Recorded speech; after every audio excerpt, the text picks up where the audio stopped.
Hello everyone, welcome to my channel. It's your host with the most, Plasma Sun 16, and today's video is totally different. I'm starting a series on one of my passions, which is video game art and design. I'm actually going to college for it, and the series would be called Model Away. Now this is the first episode, of course, and I'm choosing things to model from certain animes, video games, movies, real life, you name it, and I'll probably model it soon. Today we're doing the Spirit Spear Chastiefol from the anime The Seven Deadly Sins. Now, if you watched it, you know Cain, the son of Sloth, wields this weapon. So why am I doing this? Why am I making these videos? Well, I personally enjoy it, and it's also a part of my career. I hope I can build a following from it, but the most is to learn. So feel free to drop any tips or tricks and any feedback. Also, maybe this will give someone an understanding of how this process works, the steps you go through, and the skills you need. And that may be in general or with the programs. Be sure to leave a like or subscribe if you enjoy this and want more. And like I said, feel free to drop any tips or tricks and any feedback that would help in the comments below. Thank you, and please enjoy. So here is the page I created, given the steps I usually go through to create a prop or anything like that. If this is too fast, please let me know. So first thing is collect reference images. Now collecting reference images is very important, and they help you visualize with the size and proportions of the object. They also give you the texture you're looking for. Be sure to try to find reference images that capture the object from multiple angles. After we collect the reference images, we need to start on the blockout of the object. Really quick note, I'm using Maya 2018. Now with the blockout, we are looking for size and proportions. Don't worry about any high details on the prop. I use the low end and player base to help seek out size and shape. Using the front view helps pull the shapes off the reference images inside of Maya. After the blockout, we go into low/game res.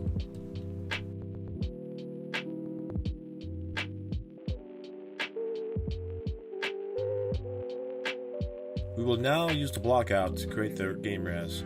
So with the game res, we are looking to match the silhouette of the reference images and get the shape of the object. We will be using the game res inside of our game too.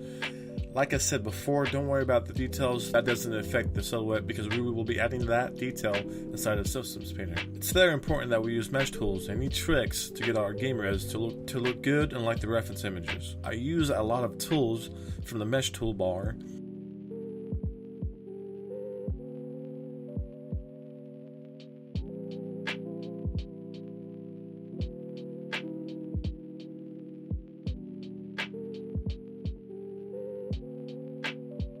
I'm spending a lot of time on the top part, trying to have it match the reference.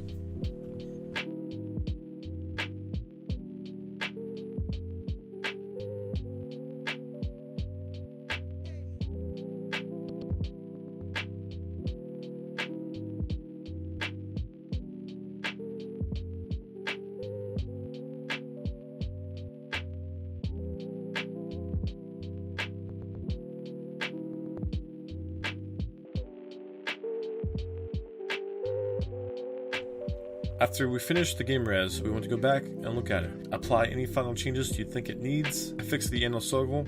I added a cylinder so it has more of a circle look and the edges don't stick out so much. I also made it more thicker just to give it more of a realistic look.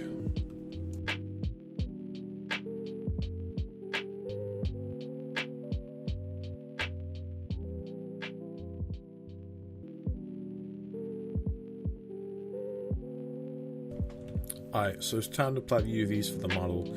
I used to think that laying out the UVs was hard, but over time I've become a lot better with them. I tend to lay out huge flat faces without any end cuts, and then I hit the automatic layout UV button that lays out the UVs for me, and I go from there. Cutting edges and sewing them back together somewhere else. When done with one piece, I'll make sure to use the layout tool. Try not to make faces so big that they take up most of the one-to-one space, because if you're like me, when you combine the mesh, you'll lay out all the UVs in a small space. It affects your texturing later down the road.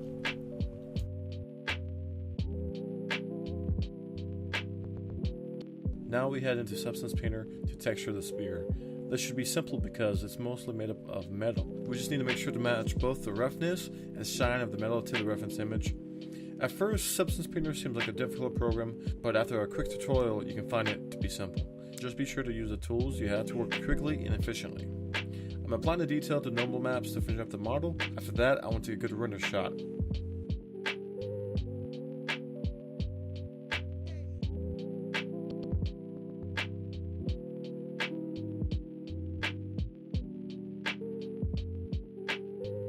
Make sure to show the side of the model that has most of the detail. Now I want to export my texture straight into Sketchfab. Luckily, with Substance Painter, I can do that.